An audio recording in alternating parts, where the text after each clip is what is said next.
All right, let's talk about something that pretty much every single one of us does. It's this mental habit of creating entire dramas, these whole movies in our heads before anything has actually happened. So let's get into it.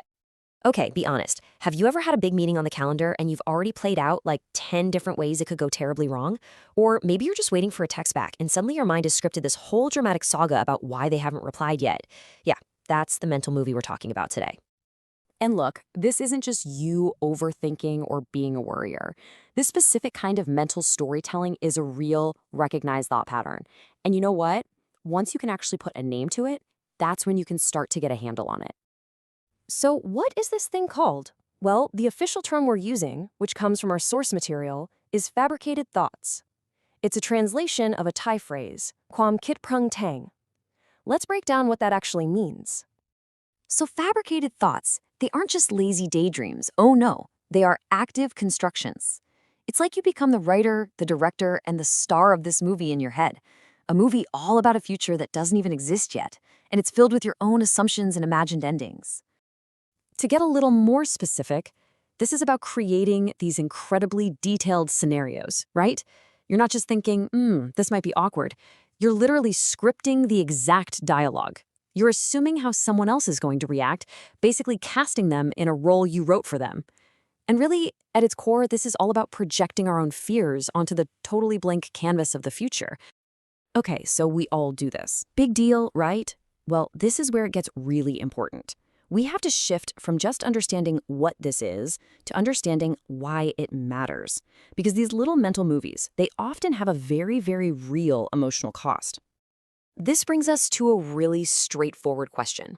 Is making up these stories in our head a useful tool, or is it just a harmful habit? Before we get the answer, just think for a second. How does it actually feel when you're lost in one of those mental dramas?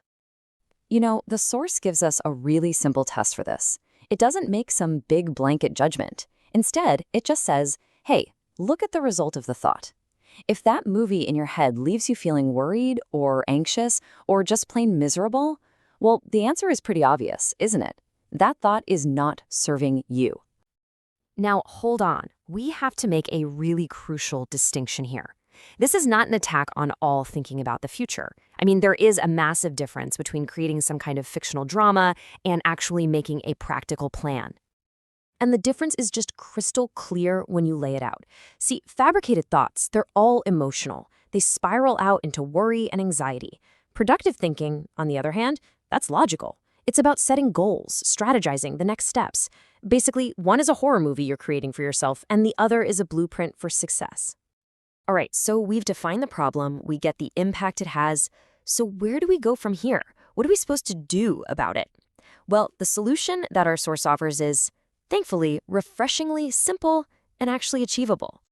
And this is the most important part. The goal is not to achieve some enlightened state where your mind is perfectly empty. I mean, come on, that's not realistic, right?